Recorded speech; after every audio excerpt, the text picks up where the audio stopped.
সিলেট জকিগঞ্জ বিয়ানীবাজার গোলাপগঞ্জ রোডটি কোনো সাধারণ রোড নয়, এটা একটি মৃত্যুর ফাঁদ। বিসমিল্লাহির রহমানির রহিম। আসসালামু আলাইকুম।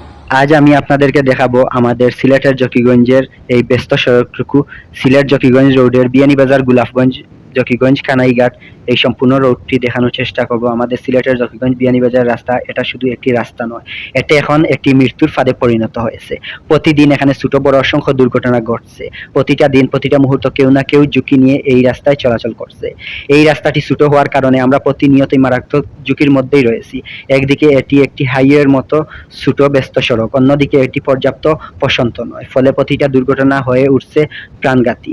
দুঃখজনক বিষয় হলো এই রোডের অনেক জায়গায় রাস্তার মাঝে রাস্তার মোড়ে ইট বসানো হয়েছে, যা ঝুঁকি কমানোর বদলে উল্টো ঝুঁকি আরো বাড়িয়ে দিচ্ছে। কিছুদিন আগে একজন তরুণ আবু তাহের তানিম একটি সিএনজির সাথে সংঘর্ষে নিজের প্রাণ হারিয়েছেন। এই দুর্ঘটনা ঘটে আমাদের এই সিলেটের জকিগঞ্জ রোডে রামদাস সরকারি প্রাথমিক বিদ্যালয়ের পাশে আলীনগর ইউনিয়নে। এর কিছুদিন আগে আরেকজন তরুণ একজন ফুটবলার আবু সাইদ বাদন চারখাই ইউনিয়নের বাগবাড়ি এসএসডিভি মডেল স্কুলের সামনে একটি মর্মান্তিক সড়ক দুর্ঘটনায় মৃত্যুবরণ করেন।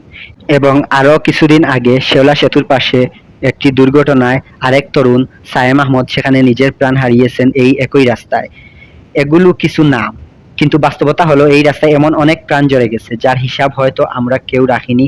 আমি আপনাদের এই ভিডিওতে রাস্তার কিছু ঝুঁকিপূর্ণ জায়গা, বিয়ানীবাজার জকিগঞ্জ গোলাপগঞ্জ সিলেট রোডের কানাইঘাট রোডের এইসব এলাকায় কিছু অংশ দেখানোর চেষ্টা করব। পুরো রোড দেখানো সম্ভব নয়, তারপর যতটুকু পারি ততটুকু আপনাদের সামনে তুলে ধরার চেষ্টা করব, যাতে আপনারা বাস্তব পরিস্থিতিটা নিজের চোখে দেখতে পারেন। এই রাস্তায় ঝুঁকির মধ্য দিয়ে প্রতিদিন চলাচল করছে সিলেটের বিভিন্ন উপজেলার মানুষ, যেমন গোলাপগঞ্জ, বিয়ানীবাজার, জকিগঞ্জ, কানাইঘাট, বড়লেখা। অসংখ্য মানুষ এই রাস্তাটির উপর নির্ভরশীল। আমার কাছে মনে হয় পুরো সিলেট জেলার মধ্যে এই রাস্তাটি সবচেয়ে ঝুঁকিপূর্ণ এবং ব্যস্ত সড়কগুলোর মধ্যে একটি। আমার জানা মতে, আমার জানা অজানা অনেক মানুষ এই রাস্তায় প্রাণ হারিয়েছেন, আর অনেকেই আজীবনের জন্য পঙ্গুত্ব বরণ করে বেঁচে আছেন। এই ঘটনাগুলো শুধু সংখ্যা নয়, প্রতিটা ঘটনার পেছনে আছে একটি পরিবার, একটি স্বপ্ন, একটি ভবিষ্যৎ, যা মুহূর্তের মধ্যে শেষ হয়ে যাচ্ছে। আরো একটি গুরুত্বপূর্ণ বিষয়, এই রাস্তার দুই পাশে রয়েছে অনেকগুলো শিক্ষা প্রতিষ্ঠান, প্রাথমিক বিদ্যালয়, উচ্চ বিদ্যালয়, কলেজ, মাদ্রাসা। অসংখ্য শিক্ষার্থীরা প্রতিদিন এই রাস্তায় ব্যবহার করছে। ভাবুন একবার, এই ঝুঁকিপূর্ণ রাস্তায় দিয়ে প্রতিদিন হাজার হাজার শিক্ষার্থী তাদের জীবনের স্বপ্ন নিয়ে স্কুল কলেজে যাচ্ছে। ছোট রাস্তা, বড় যানবাহন, অযত্ন আর নিয়ন্ত্রণহীন যান চলাচল সবকিছু মিলে তৈরি করছে এক ভয়ঙ্কর পরিস্থিতি। সবচেয়ে উদ্বেগজনক বিষয় হলো এই রাস্তায় প্রতিনিয়ত চলাচল করছে বড় বড় ট্রাক, এমনকি ইন্ডিয়ার বর্ডার থেকে আসা ওভারলোড বাড়ি ট্রাকগুলো। এই ট্রাকগুলো সীমিত জায়গা থাকা সত্ত্বেও এই ছোট রাস্তায় দ্রুত গতিতে চলাচল করছে। অন্যদিকে একই রাস্তায় চলাচল করছে সিএনজি, অটোরিক্সা, বাইক, স্কুলগামী শিক্ষার্থীরা সবাই একসাথে একই লাইনে ঝুঁকিতে চলাচল করছে। ফলে দুর্ঘটনা যেন এখানে একটি নিত্যদিনের বাস্তবতা হয়ে দাঁড়িয়েছে। বর্ষার সময় এলে সমস্যাটি আরো ভয়াবহ রূপ নেয়। রাস্তায় মাটি টানার কারণে রাস্তায় মাটি পড়ে থাকে। বৃষ্টি হলে সেই মাটি পিছলিয়ে গাড়ি লাইন আউট হয়ে যায়, নিয়ন্ত্রণ হারায়। তারপর আরো তখন দুর্ঘটনার ঝুঁকি কয়েক গুণ বেড়ে যায়। বিশেষ করে স্কুল কলেজগামী শিক্ষার্থীরা এই সময় সবচেয়ে বেশি ঝুঁকির মধ্যেই থাকে। এই পরিস্থিতি আর চলতে পারে না। আমি রাস্তা কর্তৃপক্ষ, সংশ্লিষ্ট প্রশাসন এবং সিলেট 5 ও 6 আসনের সম্মানিত প্রতিনিধির প্রতি বিনীত অনুরোধ, আপনারা রাস্তাটির সংস্কারের কাজ নিন।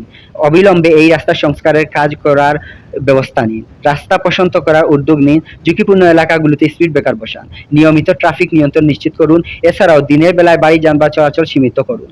বিশেষ করে বর্ডার থেকে আসা বড় ট্রাকগুলোর জন্য রাতের নির্দিষ্ট সময় নির্ধারণ করুন, যেমন রাত 10টার পর। এই ব্যবস্থা না নেওয়া হলে প্রতিদিনই আমরা হারাবো আরো অনেক প্রাণ, আর এই রাস্তা হয়ে উঠবে আরো ভয়ঙ্কর। আমরা চাই এই রাস্তা দুর্ঘটনা বন্ধ হোক। আমরা চাই মানুষ নিরাপদে চলাচল করুক। আমরা চাই একজন মা যেন তার সন্তানকে নিয়ে আর আতঙ্কে না থাকে, একজন বাবা যেন প্রতিদিন এই ভয় নিয়ে না থাকেন। আজ আমরা নিরাপদে ফিরতে পারছি তো? না, পারছি না। আমরা চাই জকিগঞ্জ বিয়ানীবাজার রোডটি একটি নিরাপদ সড়কে পরিণত হোক। মৃত্যুর ফাঁদ নয়, প্রতিটি জীবন অমূল্য। একটি প্রাণ হারানো মানে একটি পুরো পৃথিবী হারিয়ে যাওয়া। তাই আসুন আমরা সবাই সচেতন হই, নিজের জীবন বাঁচানোর জন্য একসাথে আওয়াজ তুলি।